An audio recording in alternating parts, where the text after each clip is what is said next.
नमस्कार दोस्तों, मेरा नाम फानिश पशुपति है और मैं आज आपको बताऊंगा वास्तु क्या है। मैं एक वैदिक एस्ट्रोलॉजर और वास्तु एक्सपर्ट हूँ। वास्तु वास्तव में इसका उल्लेख मिलता है मत्स्य पुराण में। अगर देखा जाए तो इसके बारे में विशेषता लिखा गया है चैप्टर 252 के बाद। और उसमें वास्तु शुरू होता है कहानी से, जहाँ भगवान शिव एक राक्षस से लड़ते हुए, जिसका नाम अंधकासुर था, खूब घमासान युद्ध हुआ। और युद्ध में भगवान शिव जी को बहुत ज़्यादा पसीना आया। पसीने की कुछ बूंदें इस धरती पर गिरी। और जैसा कि हमारी धरती का ये मूलभूत सिद्धांत है कि जो भी धरती के अंदर जाता है वो उगने के लिए ही बाहर आता है, अगर उसमें उगने की क्षमता हो तो। इसी कारण उस धरती से महा महा महाविशाल कहिए या घोर काया वाला एक व्यक्ति पैदा हुआ, जिसका नाम बाद में वास्तु गया, परंतु शुरू में उसका कोई भी नाम नहीं दिया गया था। वो इतना भयंकर था और इतना भूखा था कि उसके सामने जो कुछ भी आता वो हर चीज़ खाने की कोशिश करता। जब उसके पास कुछ ना बचा और लोग उसको देखकर ही इधर उधर भागने लगे, तो उसने भगवान शिव की आराधना करने की सोची।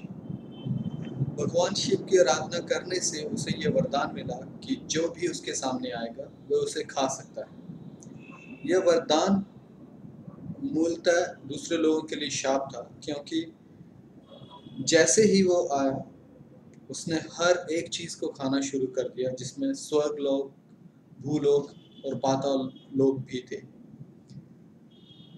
इस समस्या का समाधान पाने के लिए सभी लोगों ने इकट्ठा होकर इस पुरुष का समाधान ढूंढने का और इस पुरुष का कोई मुख्यतः परमानेंट सॉल्यूशन, एक मूलतः हल ढूंढने का प्रयत्न किया। वो कुछ हद तक सक्सेस तो हुए, क्योंकि वो भगवान शिव से वरदान पाया हुआ था, वो बहुत ताकतवर था। इसलिए सभी देवी देवताओं, कुछ असुरों, कुछ कैलेस्ट्रल बॉडीज, कुछ सूर्य ने मिलकर उसे बांधा और धरती पर इस तरह से रखा कि वह हर नक्षत्र में अपनी पोजीशन तो बदल सके, परंतु किसी को नुकसान ना पहुंचा सके। साथ में ही महाशिव का भक्त होने के कारण उसे ये वरदान भी मिला कि अगर उसकी कोई भी पूजा करे तो उसे वास्तु दोष या उसके द्वारा पैदा उत्पन्न किए गए दोषों से निवारण मिलेगा। जहाँ से मैं आया हूँ, हिमालय प्रदेश में, हिमाचल प्रदेश में, वहाँ पर ऑलमोस्ट सभी घर एक खुले वातावरण में बनते हैं और सभी घर का एक आंगन होता है। हमारे घरों में आंगन का बहुत महत्व है। हम सभी जानते हैं कि ब्रह्मा जी को कोई पूजनीय स्थान नहीं दिया गया है। ब्रह्मा जी का सिर्फ भारत में एक ही मंदिर है, पुष्कर में। इसलिए ब्रह्मा जी को कोई डायरेक्शन, कोई जगह भी नहीं दी गई है और उन्हें खाली स्थान दिया गया है। ब्रह्मा उत्पत्ति के कारक हैं, इसलिए जो भी और जहाँ भी उत्पत्ति होती है वहाँ ब्रह्म स्थान होना बहुत ज़रूरी है। घर के बीच में या खुला स्पेस होने से ब्रह्म स्थान की महत्वता बढ़ जाने से दूसरे दोष कम हो जाते हैं। परंतु आजकल के ज़माने में, खासकर इन शहरों में, घर ऐसे बने हैं कि जगह की इतनी किल्लत है कि ब्रह्म स्थान का महत्व ही खत्म हो गया है। इस कारण जो दूसरे वास्तु दोष जो पूर्णतः खत्म हो जाते थे, उभर आने लगे। मेरे बहुत सारे क्लाइंट्स मुझसे ये कहते हैं कि क्या वास्तव में वास्तु होता है।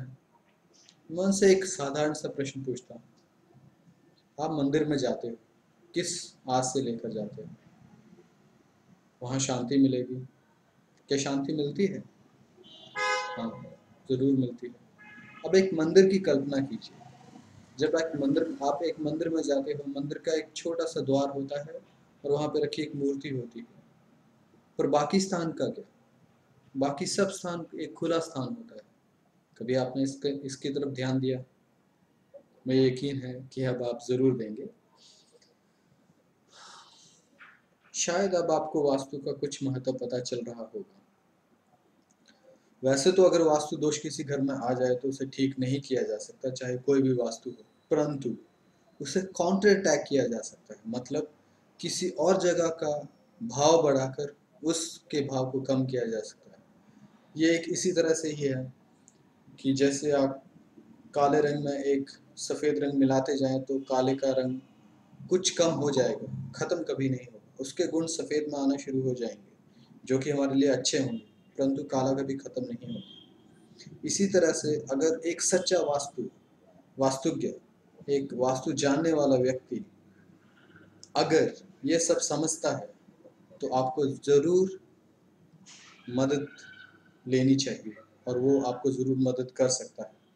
इसके विपरीत अगर आप वास्तु में विश्वास नहीं रखते, फिर भी मैं आपको एक सलाह देता हूँ, शायद अपने नॉलेज के लिए आप एक बार वास्तु में कुछ ना कुछ जानने की कोशिश ज़रूर करें, खासकर जब आप घर खरीदते हैं, प्लॉट खरीदते हैं। क्योंकि अगर आपको कुछ नॉलेज हुआ तो शायद आप काफ़ी सारे वास्तु दोषों को तभी ख़त्म कर सकते हैं। वास्तु दोष मुख्यतः कोई दोष नहीं है। वास्तु आपको कोई नुकसान पहुंचाने के माध्यम से नहीं बना है। इसका मकसद है आपको जितना हो सके नेगेटिव एनर्जीज से दूर रखना। अब आप बोलेंगे कि नेगेटिव एनर्जीज क्या है? बहुत सिंपल सी बात है। सर्दियों के दिनों में लोग हीटर यूज़ करते हैं, आपने भी किया होगा। जब गर्मियाँ आती हैं तो क्या आप हीटर यूज़ करते हैं? नहीं। तो क्या हीटर की प्रॉपर्टीज बदल जाती हैं? नहीं। हीटर है तो हीट ही दे। वैसे ही ये ग्रह, ये वायु की डायरेक्शंस, पानी, पृथ्वी, पेड़, ये सभी अपने मूलभूत सिद्धांतों से परे नहीं जाते। बदलना किसे पड़ता है? इंसान को। बदलना किसे पड़ता है? इंसान की बनाई हुई दुनिया को। इसलिए आप चाहें तो जैसे चाहे अपनी दुनिया बना सकते हैं, जैसे चाहे घर बना सकते हैं, परंतु उनमें मूलभूत सिद्धांतों का अगर उल्लंघन हुआ तो आपको उसका दुष्परिणाम भोगना ही पड़ेगा। आप कृपया करके वास्तु के बारे में ज्ञान लीजिए, उसके बारे में जानिए। चाहे आप किसी वास्तुज्ञ को बुलाएं ना बुलाएं, लेकिन आप पुस्तकों में, आप इंटरनेट पर उनके द्वारा दिए गए विशेष आर्टिकल से ये जान सकते हैं। फिर भी अगर आपको ये सब नहीं लगता तो एटलीस्ट एक बार वास्तुज्ञ को अपने घर बुलाइए।